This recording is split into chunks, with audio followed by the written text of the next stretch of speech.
Salam, mən Biziyam və siz Düşüncə Podkastını eşidirsiniz.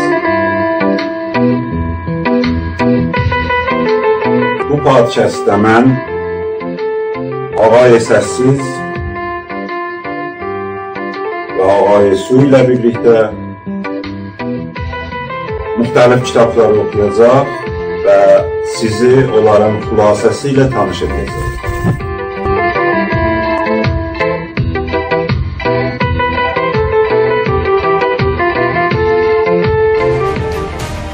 Birinci fəsil, ikinci bölüm. İqtisadi baxış. Bugün haqqında danışmaq istədiyimiz kitabı oxumadan öncə mənim öz beynimdə həyatımızda olan iqtisadi məsələlər haqqında bir çox sual işarələri var idi. O cümlədən mən düz başa düşə bilmirdim ki, təvərrüm necə baş verir, təvərrümdən dövlətlərin necə istifadə edirlər, bunun necə qarşısını almaq olar, hakimiyyətlərin iqtisadiyyatdakı mənafeləri nə cür təmin olunur, əhalinin cibinə necə əllərini aparırlar və hakimiyyətlər iqtisadda müdaxilə eləyərək əhalini necə idarə edirlər kimi mənim üçün də bir çox sual vardı.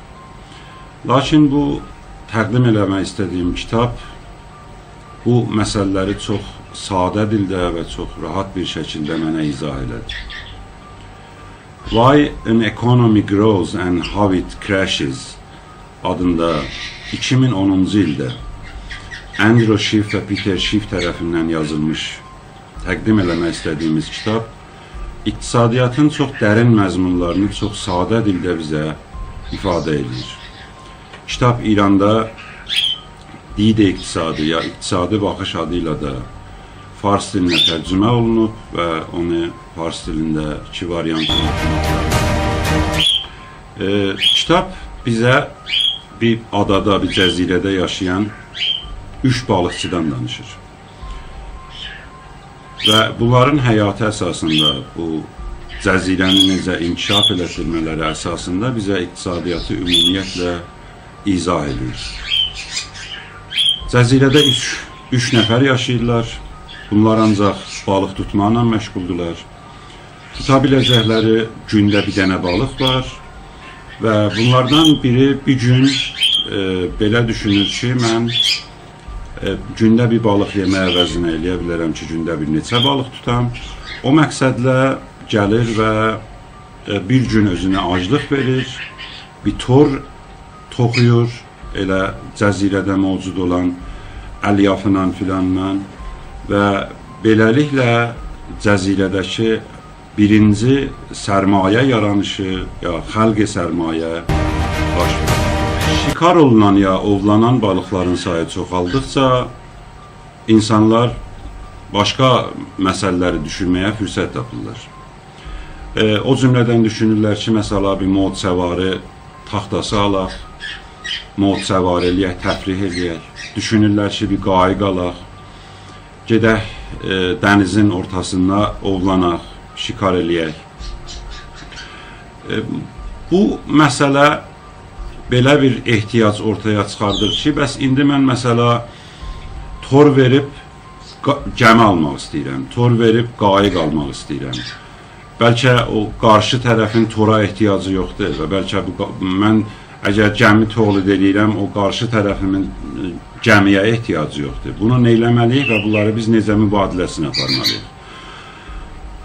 Belə bir ehtiyacın ortaya çıxması cəzirədə pul anlamının ortaya çıxması ilə nəticələnir və insanlar gətirirlər, balığı pul vahidi kimi müəyyənləşdirirlər. Hər şeyin qiymətini balıq əsasında təyin edirlər. Məsələ, bir qayıq 5 balıq, bir mod səvarı taxtası 2 balıq. Başqa hər hansı bir məsələ, nargil almaq istəyirlər, nargil yarım balıq və balığı pul vahidi kimi cəzirədə təyin edirlər. Və beləcə bu iqtisadiyyatda pul cəzirədə yaşayan insanlar ətrafdakı cəzirələrlə də dostluq qururlar. Onlarda da müxtəlif ayrı şeylər tolid olunur. Bunlar balıq tolid edirlər, tor tolid edirlər, qayıq tolid edirlər. onlar da kasa tolid edirlər, boşqab tolid edirlər, müxtəlif şeylər tolid edirlər və belə bir şərait yaranır ki, elə hər şeydə ancaq balıqla mübadilə olunurmuş və balıq əsasında da qiymət qoyulurmuş. Amma balığın daşınması, nəqliyyatı, saxlaması, xərab olması məsələləri olduğuna görə bir nəfər gətirir, elə həmin cəzirədə bir fikir qoyur ortaya. Deyir, gəlin biz bir müəssisə yaradaq, balıqlarımızı aparaq qoyaq o müəssisəyə, balıqlarımızın qibalında bir bərək kağız alıq. O kağızın qibalında da eləyə bilər ki, mübadilələrimizi eləyək və həmin bir banknotlar ya pul kağəzi kəllan istifadə edirik. Onun yaradılmasına cəzirədə şərait yaranır.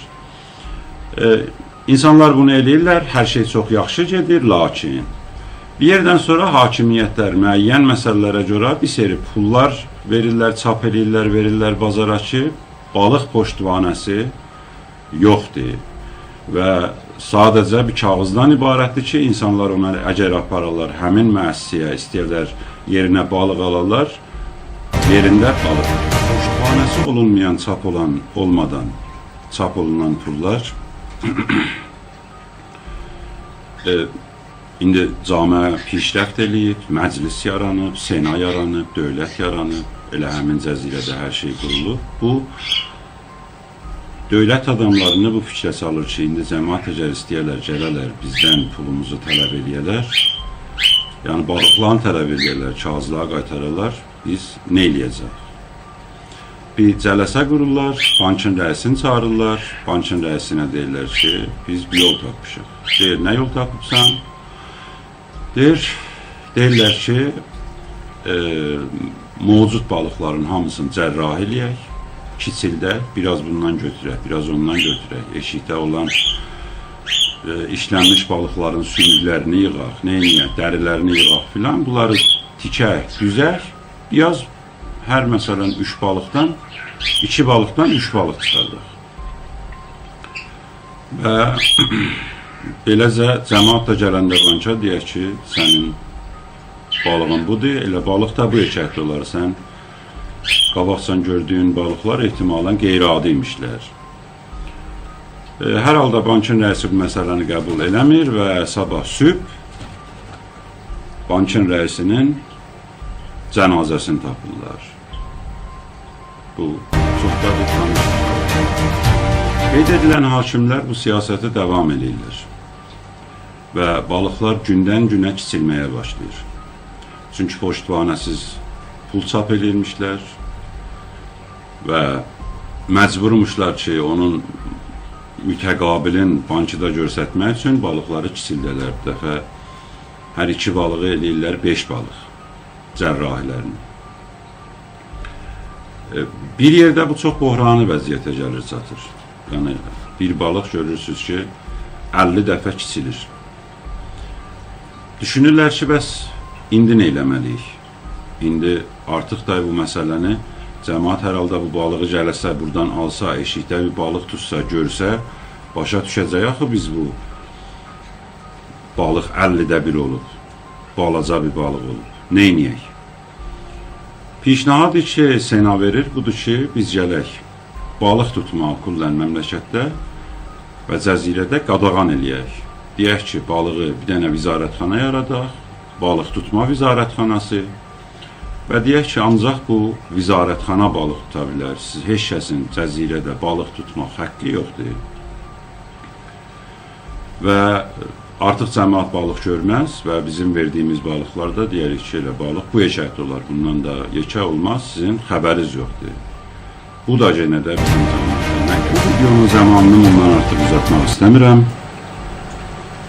Təklif edirəm ki, hamınız bu kitabı oxuyasınız. İqtisadiyyatın anlamları ilə tanış olmaq üçün çox fövqəladə bir mənbədir. Sizi təvəllümlə tanış edir, hakimiyyətin iqtisadiyyatdakı müdaxilələri ilə tanış edir, hakimiyyətin iqtisad vasitəsilə əhalinin necə əsir olduğu ilə tanış edir, ya əsir etməsi ilə tanış edir. Hakimiyyətlərin hakimiyyətdə qalmaq üçün emal edildikləri iqtisadi siyasətlərlə tanış edir. Hamınızı bu kitabı oxumağa dəvət edirəm Çox sağ olun və bura qədər bu podkastı dinlədiyiniz üçün sizə minnətdaram.